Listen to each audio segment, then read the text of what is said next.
So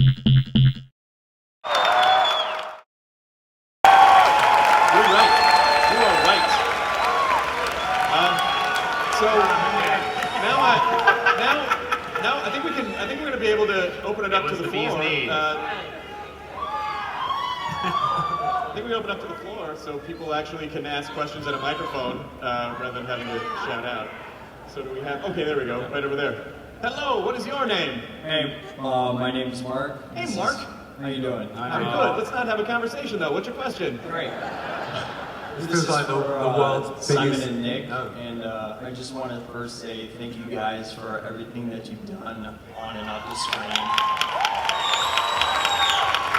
And my question for both of you is, what was the defining moment in both of your lives that inspired you to pursue a career in film? Oh dear. Wow, that's a big question. This feels like the world's biggest AA meeting all of a sudden. You want to go first? I think my mum was very into amateur dramatics, and I kind of, followed along with her, and then suddenly I'm in a film. And it was, just growing up around people that were creative, and, I wanted to do the same thing, I guess. So I don't think there was one defining moment, apart from when the ghost of Shakespeare knocked on my bedroom door one evening. It was just kind of something I fell into, I guess. I think for me, there are a couple of things. Meeting Simon when I was 21 years old. Before meeting Simon, I was a bit of a thick thug.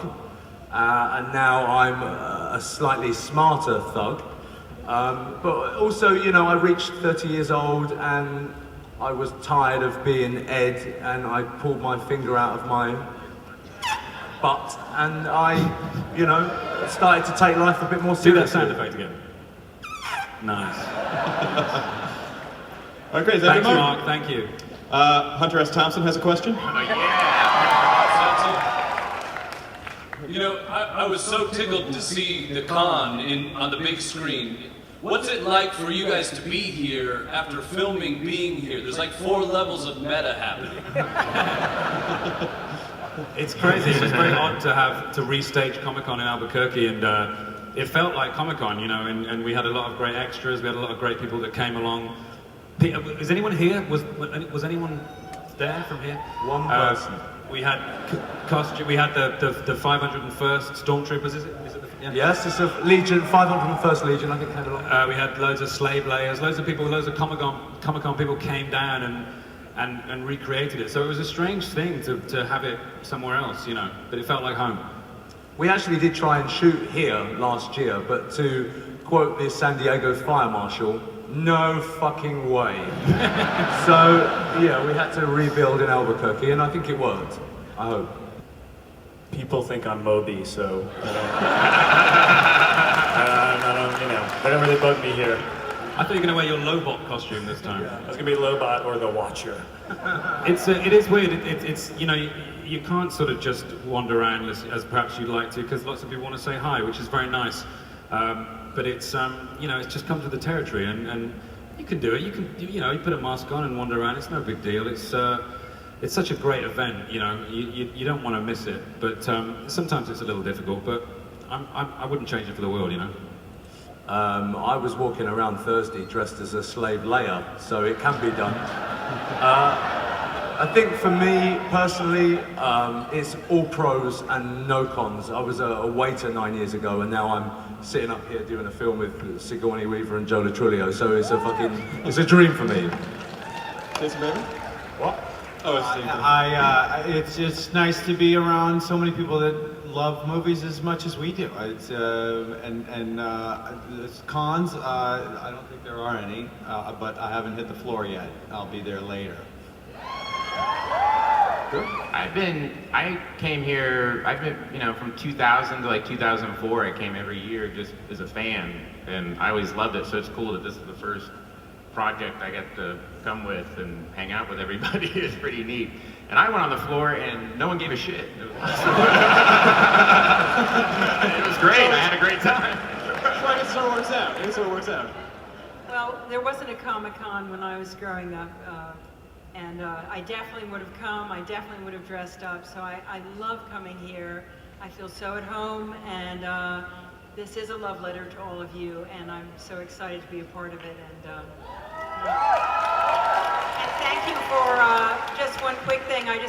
We were here a year ago for Avatar, and I want to thank you so much for your sustained, enthusiastic support, because all those naysayers gave up, and it became such a planetary phenomenon, and it all started here a year ago, so thank you.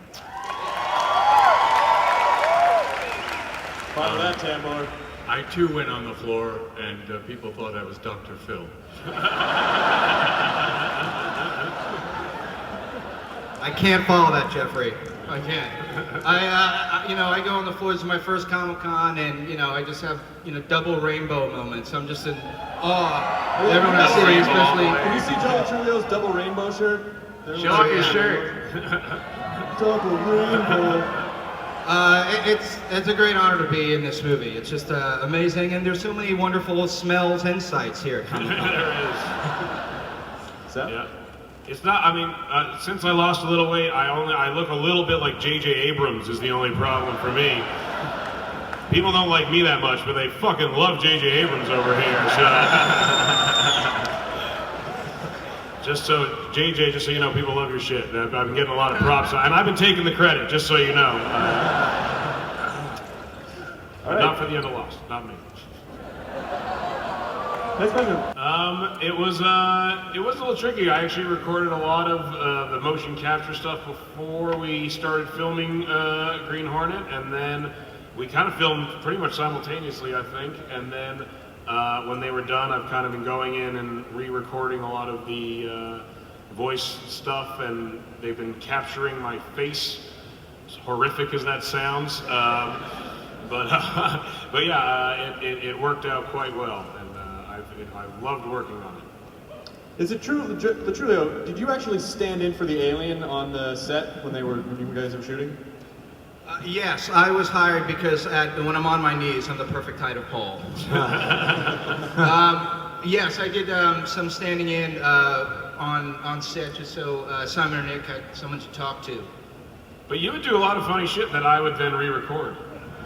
Really? And take credit for, but yeah. Way to go, Rogan. Exactly. You did it again. Oh, Joe did something really funny there. Star Trek 2 coming soon.